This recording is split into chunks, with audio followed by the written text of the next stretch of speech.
इस इंसान की जिंदगी का अगर एक दिन भी तुमने जी लिया होता तो तुम भी चीख चीख कर ये कहते कि हे भगवान प्लीज मुझे मौत दे दे। ये बात है 1942 की, जब जर्मनी के सबसे बड़े तानाशाह एडोल्फ हिटलर का कहर पूरी दुनिया में छा रहा था। उसी टाइम पे विक्टर फ्रैंकल नाम के एक साइकेट्रिस्ट यानी कि मनोवैज्ञानिक थे जिनको की पकड़ करके कंसंट्रेशन कैंप ले जाया गया। कंसंट्रेशन कैंप एक ऐसी बंद जगह हुआ करती थी जहां पर सरकार उन लोगों को रखते थे जिनसे की काम करवाना होता था। उनकी इच्छा के बिना उनको वहां पे बंदी बना के रखा जाता था। उनसे मजबूरन काम कराया जाता था और खाने के नाम पर बस कुछ ही चीजें दी जाती थी। ऐसे ही एक कैंप में जब विक्टर फ्रैंकल को ले जाया गया तो सबसे पहले उनके बाल कटवा दिए गए, उनके कपड़े उतरवा लिए गए और उनको फटे पुराने और मैले कुचैले कपड़े पहना दिए गए। उनकी असली पहचान छीन ली गई। वहां पर जितने भी लोग थे सभी लोगों से भयानक मेहनत का काम करवाया जाता था। घंटों तक काम कराया जाता था। भारी पत्थर उठवाना, सड़क बनवाना और फैक्ट्री के बहुत भारी भरकम काम करवाए जाते थे और छोटी छोटी गलतियों पर उन्हें डंडे और लातें मारी जाती थी।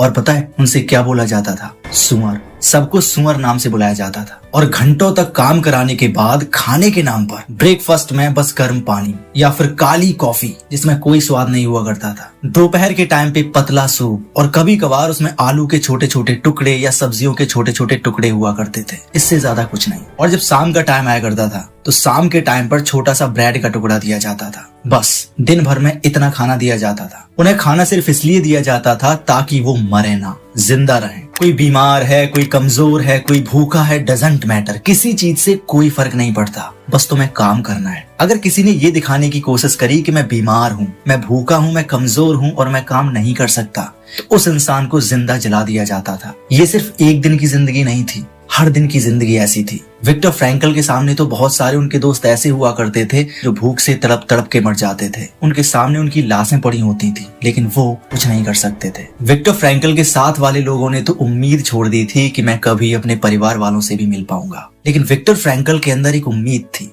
उन्हें ये भरोसा था कि कोई ना कोई दिन ऐसा जरूर आएगा जब वो अपने परिवार वालों से मिलेंगे और वो इस जद्दोजहद वाली जिंदगी से बाहर निकलेंगे। ऐसी जिंदगी विक्टर फ्रैंकल ने 3 सालों तक फेस करी। विक्टर फ्रैंकल ने कभी उम्मीद नहीं छोड़ी और फाइनली 3 साल बाद विक्टर फ्रैंकल को उस कंसंट्रेशन कैंप से आजाद करा दिया गया। दोस्तों, इस स्टोरी से हमें एक चीज सीखने को मिलती है कि अपनी लाइफ में कितने भी कठिन समय बने रहे, कितना भी बड़ा स्ट्रगल बना रहे, कैसी भी सिचुएशन हो, अगर वास्तविकता में एक इंसान उम्मीद रखता है, अपने सपने को जिंदा रखता है, तो आगे चलकर एक ना एक दिन ऐसा जरूर आता है जब उसके सपने पूरे होते हैं। तो अब आप कमेंट करके बताइए, क्या आपकी प्रॉब्लम विक्टर फ्रैंकल की प्रॉब्लम से बड़ी है? क्या आपका समय इतना खराब चल रहा है जितना कि विक्टर फ्रैंकल ने फेस किया था? इसीलिए हमेशा सपने बड़े देखो, उम्मीद रखो, कभी भी हार मत मानो।